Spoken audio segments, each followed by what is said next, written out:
शेतकऱ्याला आर्थिकदृष्ट्या मजबूत करायचा असेल तर शेतीला तंत्रज्ञानाची जोड देणं आवश्यक असल्याचं मत मुख्यमंत्री देवेंद्र फडणवीस यांनी कोल्हापुरात मांडलं।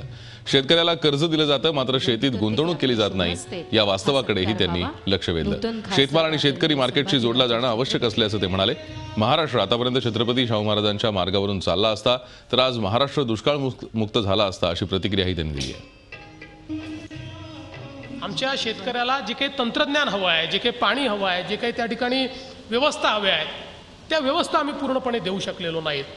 आजही छोट्या छोट्या होल्डिंगमुळे आमची शेती ही ज्या प्रमाणात परवडणारी असायला पाहिजे त्या प्रमाणात परवडणारी राहिलेली नाही।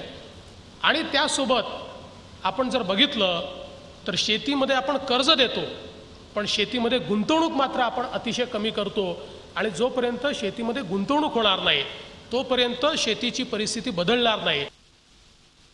मला असं वाटतं की हा जो मूल मंत्र राजश्री शाहू महाराजांनी आपल्याला दिला आणि त्यांनी तो खरा करून दाखवला, म्हणजे केवळ त्यांनी सांगितलं नाही तर त्या काळामध्ये संस्थानामध्ये ज्या प्रकारे त्यांनी पाटबंधाऱ्याची व्यवस्था उभी केली, राधानगरी सारखं एक धरण त्यांनी त्या ठिकाणी उभं केलं, शेतकऱ्यांकरता त्या ठिकाणी तंत्रज्ञान मिळावं म्हणून महाविद्यालय शेतीचं ज्ञान देणारं त्यांनी उभं केलं, मोठ्या प्रमाणात इंडस्ट्रीज त्यांनी उभ्या केल्या, सहकाराचं क्षेत्र उभं केलं।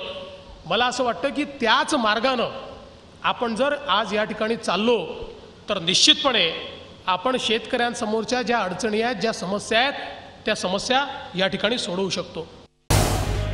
झी 24 तास रहा एक पाऊल पुढे।